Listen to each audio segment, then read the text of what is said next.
Hello, good morning টকিংয়ে আরও একবার স্বাগত জানাচ্ছি। আজ ফ্রাইডে মিস্ট্রি নিয়ে যথারীতি আপনাদের সামনে এলাম।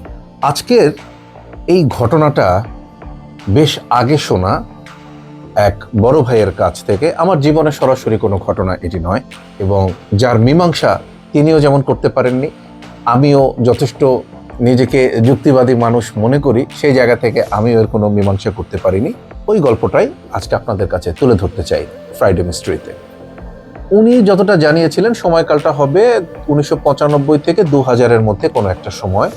বরিশাল শহরে ওনার বাসা। বরিশাল থেকে তিনি রাজবাড়ী বা কুষ্টিয়া এরকম কোনো একটা জায়গায় গিয়েছিলেন পারিবারিক কোনো একটা কাজে, এবং পরের দিন উনি ফিরছেন। স্বাভাবিকভাবে আমরা দেখি যে হয় খুব সকালবেলা, না হয় গভীর রাতে, মানে রাত 12টার দিকে বা 11টার দিকে হচ্ছে হাইওয়ের বাসগুলো ছাড়ার ব্যাপার স্যাপার থাকে। কিন্তু ওনার ওই দিনের তথ্য অনুযায়ী উনি ফিরছেন দুপুরের পরে কোনো একটা গাড়িতে। দুপুরে বা বিকেলের দিকে উনি রওনা করেছেন, এরকম একটা সময়। তো উনি বিকেলের দিকে রওনা করেছেন এবং সন্ধ্যা হয়ে আসছে, মোটামুটি আলোটা কমে এসছে।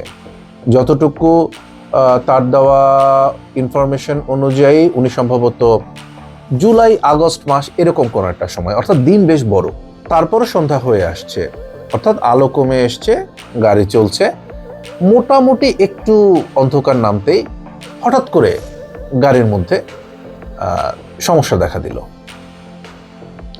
তো ড্রাইভার অনেকক্ষণ থেকে নাকি স্টার্ট করার চেষ্টা করছে, বিভিন্ন ধরনের টায়ার নাকি তেমন কিছু হয়নি, টায়ারের কোনো ইস্যু ছিল না, গাড়ির ইঞ্জিন মানে জটিলতা বা এ ধরনের কিছু একটা ছিল। অনেক চেষ্টা করা হচ্ছিল।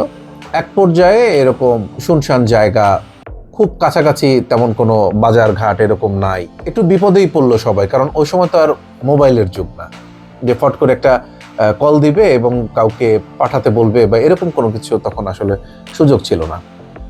তো উনি বলছেন যে ওনার দুপাশে উনি খালি ধান ক্ষেত দেখতে পাচ্ছিলেন, যে প্রচুর ধান ক্ষেত। এমনিতে দৃশ্য অনুযায়ী খুব সুন্দর, যে সূর্যটা ডুবে গেছে কিন্তু আলোটা তখনও আছে, একেবারে ঘুটঘুটে অন্ধকার, এরকম ব্যাপারটা তখনও শুরু হয়নি। গরমের সময় সবাই অপেক্ষা করতে করতে ড্রাইভারকে জিজ্ঞেস করছে আর কতক্ষণ, এরকম নানা রকমের জিজ্ঞাসা করার পরে দেখছে যে যথেষ্ট পরিমাণে সময় লাগছে।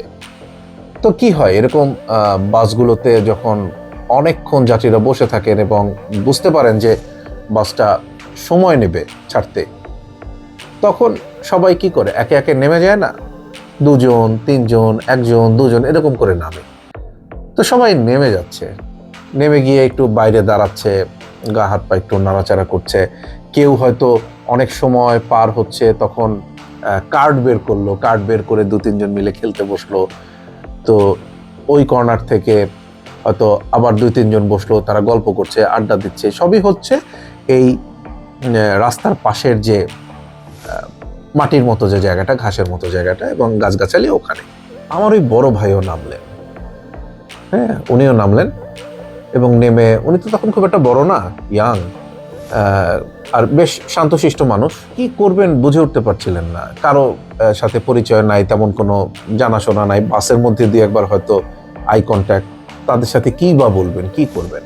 তো এরকম করতে করতে উনি একটা সাইডে এসে একা বসলেন এবং তখন আলো পুরোপুরি নেভেনি, মোটামুটি বোঝা যাচ্ছে। বাসের মধ্য থেকে সবাই যখন নেমে এলো, একটা মেয়ে, তার ভাষায় বেশ সুন্দর, স্মার্ট, এবং কথাবার্তা বেশ ভালো।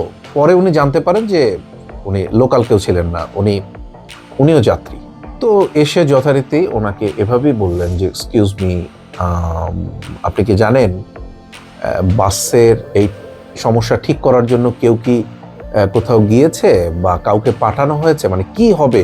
আমার এই বড় ভাইটা বললেন যে আপনার সাথে আর কেউ নেই? বললেন যে না, আমি তো একা। হ্যাঁ, কি একটা ঝামেলা বলেন তো। তো এই নিয়ে কথাবার্তা বলতে বলতে আমার এই ভাই বললো যে আপনি বসেন এখানে। তো কথা বলতে তো ভাইয়ের মনে হলো যে না, সে শিক্ষিত, মার্জিত, হ্যাঁ একটা মানুষের সাথে কথা বললে যেভাবে বোঝা যায় সেরকম করে, এবং সে খুব অরিড, যে কতক্ষণে ঠিক হবে এগুলো নিয়ে কথা হচ্ছে, ফাঁকে ফাঁকে ব্যক্তিগত ইনফরমেশন, যে কোথায় থাকি, কি করি, আপনি কোথায় থাকেন, তো ওনাদের লেখাপড়া সংক্রান্ত কথাবার্তা, গ্র্যাজুয়েশনের কি চিন্তা ভাবনা, উনি কিভাবে কি করেছেন, এইগুলো আর কি নানা রকমের কথাবার্তা, এবং বেশ ভালো একটা সময় কাটছিল তাদের। আস্তে আস্তে সন্ধ্যাটা আর একটু গাঢ় হলো। এরই মধ্যে হেল্পার একটা ভ্যান পেয়েছিল মাঝখানে, ওই ভ্যানটাকে নিয়ে হেল্পার গিয়েছিল, লোক আসছে, লোক 2-3 জন আসছে, তারা নানা রকমের ঠিকঠাক করার চেষ্টা করছে। উনি নাকি শুনতে পাচ্ছিল যে বলা বলি করছে যে চেইন পড়ে গেছে, কোনো একটা গিয়ারের মধ্যে কোনো একটা চেইন পড়ে গেছে, এরকম একটা কোনো জটিলতা। ওনার ভাষায় প্রায় এরকম সিচুয়েশনটা 1.5 ঘন্টার মতো ছিল, এবং ওই মেয়েটা নামার পরে বাস থেকে তার সাথে অনেক গল্পগুজব করছে, মোটামুটি 30 মিনিট থেকে 40 মিনিটের মতো। একটা পর্যায়ে হেল্পার বলল যে আপনারা বাসে ওঠেন, ঠিক হয়ে গেছে। তো সেও যথারীতি মেয়েটাকে বললো যে তাহলে উঠে চলেন, ভেতরে যাই। বললো যে হ্যাঁ চলেন। হ্যাঁ চলেন বলার পরে সে হাঁটলো, হেঁটে যাচ্ছে, সবাই মিলে বাসে উঠলো, এক লাইন দিয়ে সবাই উঠে উঠে উঠে যে যার জায়গা মতো। তো আমার ওই বড় ভাইয়ের সিট ছিল বাসের কোনো একটা বাম দিকে, সিঙ্গেল সিট এরকম। তো উনি ওই উঠে হালকা আলোর ভেতরে, বাসের মধ্যে যে হালকা আলো জ্বলে ওর মধ্যে কি মনে করে একটু ঘুরে তাকালেন যে কি অবস্থা, উনি কোথায় বসছে আর কি বোঝার জন্য যে কোন সাইডে উনি আছে। হঠাৎ করে দেখলেন যে বাসে যতগুলো সিট ছিল সবগুলো সিটই ভরা এই মুহূর্তে,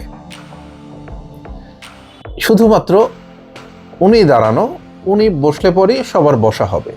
এবং ওনার খুব ভালোভাবেই মনে আছে এই বাসে ওই সময় কেউ দাঁড়িয়ে যাচ্ছিলেন না, সবাই বসা ছিলেন।